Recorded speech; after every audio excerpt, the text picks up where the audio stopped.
Hello, so I did a community poll, and by far the biggest result for it was people wanting me to do a gas mask test.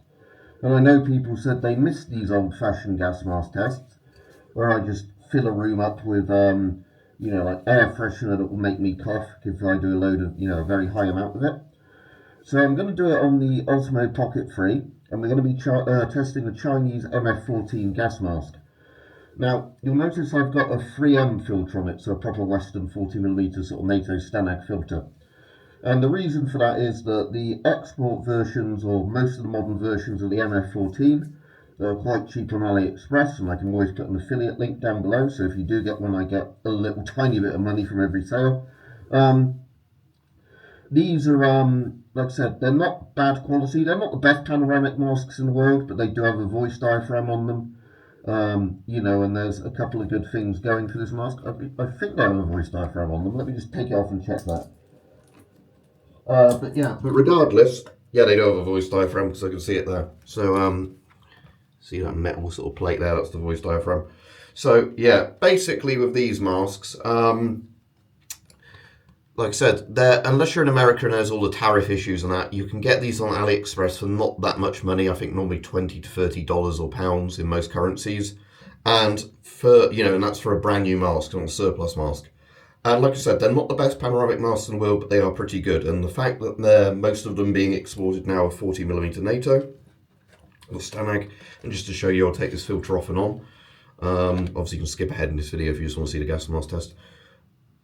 As you can see, when I screw that in, it screws in very easily. No resistance there. I'll get it quite tight and we'll do another pressure check.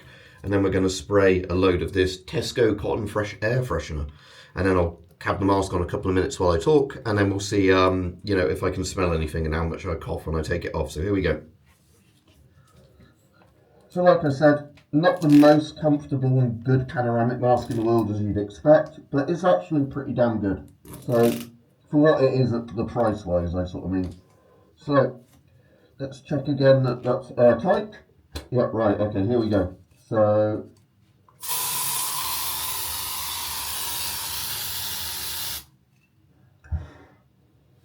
so far I can't smell anything, but I've got the air fresheners landed on me. So, why I kind of like this mask, as I said, is if this was just 40mm Ghost, I wouldn't be a huge fan of it. But obviously a lot of people like the late Soviet sort of GP9, PPM88 or whatever it was called, the sort of Soviet and then Russian Federation panoramic sort of civil defense mask. And this is basically the Chinese sort of equivalent of that. It's not a one-to-one copy or anything. I'm not trying to say that. But what I'm saying is it's sort of, rather than being a two-eyepiece mask or sort of a military style mask with a drinking tube, this is basically a sort of do-it-all mask that could be used for industry, civil defense or whatever. So, like I said, its name is MF14 as in Mike Foxtrot 14. Sometimes when you search MF14 online, you get other masks come up.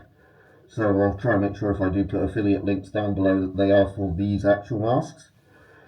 And apparently it's one of those things where, if you look at the exhale valve design, so you see this one's just like a little grate if the angle's correct, where you might have seen it earlier in the video. Those types are apparently always the 40mm sort of NATO Stanag sort of, that style version. The original DOS style production run apparently have a very different looking valve cover, so as long as you're getting one where it's the seller that sends you the one like is pictured, you'll be getting the NATO one, if you make sure you get that sort of various sort of version of it. So far so good, can't smell anything. My hay fever's actually been pretty bad today, so I'm still very high pollen. It's a bit cooler today.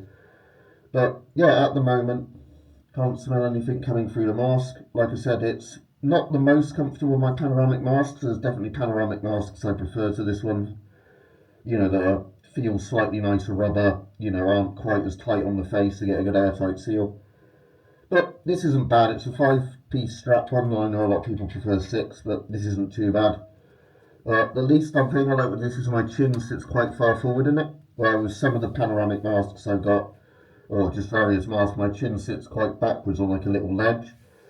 But with this one it goes in. I have noticed when I'm talking with this, That does put quite a lot of strain on your jaw, just I think because of how the straps tighten around your jaw. So even though it has a voice diaphragm and you can hopefully hear me alright, it's not a brilliant mask for if you have to do a lot of talking, because some masks are more comfortable than others if you have to talk a lot. Right, anyway, I think we've had this probably on long enough. I can't smell anything. Let's pull this off. Yeah, so that, that is enough to make me cough, but that's not, I haven't gassed myself as bad as before. But yeah, so that is, the mask is working. So like I said, I will open the windows and all that in a minute. It's not a pleasant amount of smell. Although it's not an unpleasant smell, air freshener, but yeah, it's working completely fine. And like I said, that's with a 3M sort of standard Western 40mm. I'm going to try and breathe from my mouth a bit more. 40mm filter, but yeah. But yeah, I'll get this quick. It is working, so I'll put an affiliate link below, and I hope you enjoyed the good old-fashioned style of gas mask test, not the just smelling salts.